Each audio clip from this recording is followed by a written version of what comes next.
ବର୍ତ୍ତମାନ ମୁଁ ଜଙ୍ଗଲକୁ ଗାଈ ଚରେଇବାକୁ ଯାଉଛି। ସନ୍ଧ୍ୟା ବେଳକୁ ଫେରିବି। ଠିକ ଅଛି ଶିଷ୍ୟ, ତୁମେ ଯାଅ। ଜୟ ଆଜ୍ଞା ଗୁରୁଦେବ।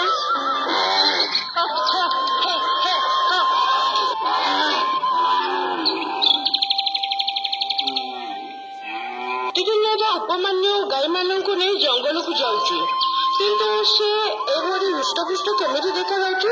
ସନ୍ଧ୍ୟାରେ ସେ ଆସୁ, ମୁଁ ତାକୁ ପଚାରିବି। କିଛି ସମୟ ପରେ ସନ୍ଧ୍ୟା ହୋଇଛି। ଉପମାନ୍ୟ ଆଶ୍ରମକୁ ଗାଈମାନଙ୍କୁ ନେଇ ଫେରିଲେ।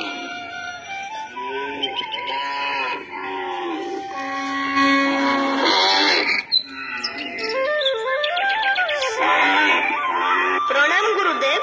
ସବୁ ଗାଈ ବାଛୁରୀକୁ ନେଇ ମୁଁ ଆଶ୍ରମକୁ ଫେରି ଆସିଲି। ଚିରଞ୍ଜୀବ ଭବ।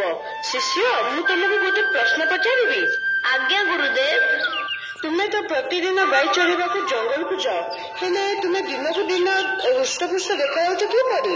ଗୁରୁଦେବ, ମୁଁ ଗାଈ ଚରେଇବା ସହିତ ଜଙ୍ଗଲ ପାଖରେ ଥିବା ଗାଁକୁ ଯାଇ ଭିକ୍ଷା ମାଗି ତାକୁ ଖାଏ। ସେଥିପାଇଁ ମୁଁ ଏଭଳି ହୃଷ୍ଟପୃଷ୍ଟ ଦେଖାଯାଏ। ତୁମେ ମତେ ନ ଦେଇ ସବୁ ଖାଇଦଉଛ, କାଲିଠାରୁ ସବୁ ଭିକ୍ଷା ମତେ ଦବ। ଜୟ ଆଜ୍ଞା ଗୁରୁଦେବ। ପରଦିନ ପୁଣି ଉପମାନ୍ୟ ଗାଈମାନଙ୍କୁ ନେଇ ଜଙ୍ଗଲକୁ ଚାଲିଗଲେ। ଗାଁରୁ ଯାହା ଭିକ୍ଷା ମାଗିଲେ ସବୁ ଗୁରୁଙ୍କୁ ଆଣି ଦେଇଦେଲେ। ଏମିତି କିଛି ଦିନ ଗଲା ପରେ ଗୁରୁ ପୁଣି ଚିନ୍ତା କଲେ। ମତେ ସବୁ ଭିକ୍ଷା ଦେଇ ଦଉଛି, ହେଲେ ଉପମାନ୍ୟ ପୂର୍ବ ଭଳି ହୃଷ୍ଟପୃଷ୍ଟ ଦେଖାଯାଉଛି। ଆଜି ସେ ପୁଣି ଥରେ ଆସୁ, ତାକୁ ପଚାରିବି। ପ୍ରଣାମ ଗୁରୁଦେବ। ଏ ନିଅନ୍ତୁ ଆଜିର ଭିକ୍ଷା। ଉପମାନ୍ୟ, ପ୍ରତିଦିନ ତୁମେ ସବୁ ଭିକ୍ଷା ଆଣି ମତେ ଦେଇ ଦଉଛ, ତଥାପି ତୁମେ ଏପରି ହୃଷ୍ଟପୃଷ୍ଟ କିପରି ଦେଖାଯାଉଛ? ଗୁରୁଦେବ, ପ୍ରଥମ ଥର ଭିକ୍ଷା ମାଗି ମୁଁ ଆପଣଙ୍କୁ ଦେଇଦିଏ। ଦ୍ୱିତୀୟ ଥର ଭିକ୍ଷା କରି ମୁଁ ତାକୁ ଗ୍ରହଣ କରେ। ଏହାର ଠିକ ନୁହେଁ। ଦ୍ୱିତୀୟ ଥର ତୁମେ ଭିକ୍ଷା ମାଗିଲେ ଅନ୍ୟମାନେ କଣ ଖାଇବେ? ଏହା ଉଚିତ ନୁହେଁ। ଆଜ୍ଞା ଗୁରୁଦେବ, ମୁଁ ଆଜିଠାରୁ ଦ୍ୱିତୀୟ ଥର ଭିକ୍ଷା କରିବି ନାହିଁ। ପୁଣି ପରଦିନ ଉପମାନ୍ୟ ଗାଈମାନଙ୍କୁ ନେଇ ଜଙ୍ଗଲକୁ ଗଲେ। କିଛି ସମୟ ଗଲା ପରେ ଉପମାନ୍ୟଙ୍କୁ ଭାରି ଭୋକ ହେଲା। ଗୁରୁ ତ ମନା କରୁଛନ୍ତି ଦ୍ୱିତୀୟ ଥର ଭିକ୍ଷା ମାଗିବାକୁ। ମୁଁ ଏବେ କଣ ଖାଇବି? ମତେ ବହୁତ ଭୋକ ଲାଗୁଛି। ଯାଉଛି ଗାଈମାନଠୁ କ୍ଷୀର ପିଇବି, ଆଉ ମୋ ଭୋକ ମେଣ୍ଟାଇବି। ଏହିଭଳି ଉପମାନ୍ୟ ପ୍ରତିଦିନ ଗାଈମାନଙ୍କର କ୍ଷୀର ପିଅନ୍ତି। ପୁଣି ଗୁରୁ ଉପମାନ୍ୟଙ୍କୁ ପଚାରିଲେ, ଶିଷ୍ୟ, ଏବେ ତୁମେ କଣ ଖାଉଛ? ଗୁରୁଦେବ, ବାଛୁରୀ କ୍ଷୀର ପିଇଲା ପରେ ଆଉ ଯେତିକ ରହେ ମୁଁ ସେତିକ ପିଏ। ଆରେ, ଏହା ତ ଠିକ ନୁହେଁ। କ୍ଷୀର ହେଉଛି ବାଛୁରୀର ଖାଦ୍ୟ, ତୁମେ ତାହା ପିଇ ପାରିବ ନାହିଁ। ଜୟ ଆଜ୍ଞା ଗୁରୁଦେବ। ଗୁରୁଙ୍କ କଥା ମାନି ଉପମାନ୍ୟୁ 2 ଦିନ ଭୋକ ଉପାସରେ ରହିଲା। ପରଦିନ 3 ଦିନ ହେଲାଣି କିଛି ଖାଇନି। ଭାରି ଭୋକ ଲାଗିଲାଣି। କଣ ଯେ କରିବି?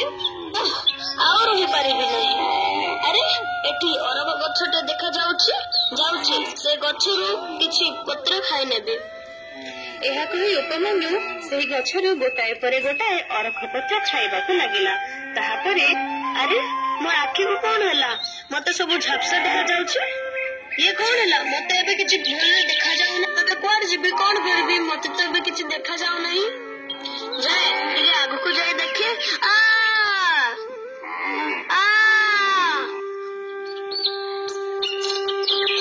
ଆରେ, ସନ୍ଧ୍ୟା ହୋଇଗଲାଣି। ଉପମାନ୍ୟ ଏପର୍ଯ୍ୟନ୍ତ ଆଶ୍ରମକୁ ଫେରିନି। ମୁଁ ତାକୁ ଖାଇବାକୁ ମନା କଲି ବୋଲି କଣ କୁଆଡେ ରାଗିକି ଚାଲିଗଲା? ନା ନା, ମୁଁ ଅନ୍ୟ ଶିଷ୍ୟମାନଙ୍କୁ ନେଇ ଯାଇ ଦେଖେ।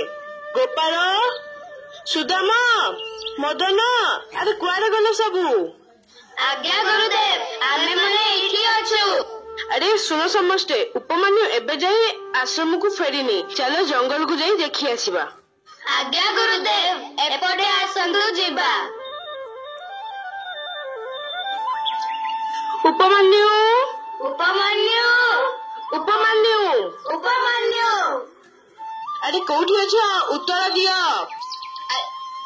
ଉପମାନ୍ୟୁ, ଉପମାନ୍ୟୁ। ଆଜ୍ଞା ଗୁରୁଦେବ, ମୁଁ ଏଇଠି ଅଛି, ଏ କୂପ ଭିତରେ। ଗୁରୁଦେବ, ଗୁରୁଦେବ, ସେପଟେ ଉପମାନ୍ୟୁର ପାଟି ଶୁଭା ଯାଉଛି। ଆରେ କୋଉଠି କୋଉଠି? ଚାଲ ଦେଖିବା। ଆରେ ଉପମାନେ ତୁମେ ଏଠାରେ କଣ କରୁଛ? ଗୁରୁଦେବ ମତେ ଭାରି ଭୋକ ଲାଗୁଥିଲା। ମୁଁ ଅରଖ ପତ୍ର ଗୁଡାଏ ଖାଇଦେଲି, ଯାହା ଫଳରେ ମୋ ଆଖି ଖରାପ ହୋଇଗଲା। କିଛି ନ ଦେଖା ଯିବାରୁ ମୁଁ ଏଇ କୂପ ଭିତରେ ପଡିଗଲି। ଏହା ଶୁଣି ଗୁରୁ ଓ ଅନ୍ୟ ଶିଷ୍ୟମାନେ ଉପମନ୍ୟୁକୁ କୂପରୁ ବାହାର କରି ଉପରକୁ ଆଣିଲେ।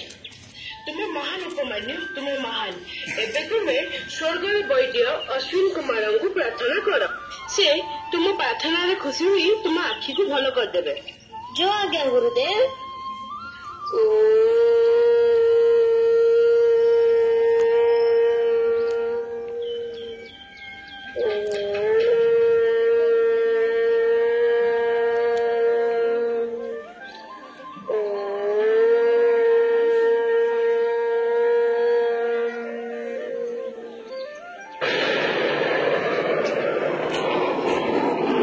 आखि खोलो उपमन्यु, तुम प्रार्थना रे मु खुशी हेली।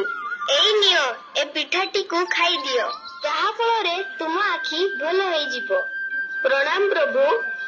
प्रथमे मु ए पिठाटी को गुरु को अर्पण करिबे, तापरे मु खाइबे। उपमन्यु, तुमर ए गुरु भक्ति रे मु अत्यंत खुशी। तुमे पृथ्वी रे एक उत्तम गुरु भक्त नाम रे विख्यात हबो।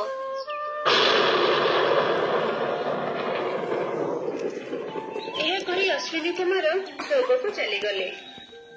ଉପମାନ୍ୟୁ, ତୁମେ ଏଇ ପିଠାକୁ ଖାଇନିଅ। आज्ञा गुरुदेव। गुरुदेव, एबे मु सब किछि देखि पारुछि। मो आखि ठीक होई गला। एबे मु आपनक सहित आश्रम को चली चली जाय पारिबे। हाँ उपमान्यु, तुमर एई गुरु भक्तिरे मु अत्यंत खुशी। आजिठाରୁ ତୁମେ ଏକ ଉତ୍ତମ ଶିଷ୍ୟ ରୂପେ ପରିଚିତ ହେବ। प्रणाम गुरुदेव। ଏହାପରେ ସମସ୍ତେ ଆଶ୍ରମକୁ ଫେରି ଆସିଲେ। ସାଙ୍ଗମାନେ ଆମେ ଏଥର କଣ ଶିଖିଲେ? ସର୍ବଦା ଗୁରୁଜନଙ୍କ କଥା ମାନିଲେ ଆମେ ସଫଳତା ହାସିଲ କରିପାରିବା। ଧନ୍ୟବାଦ।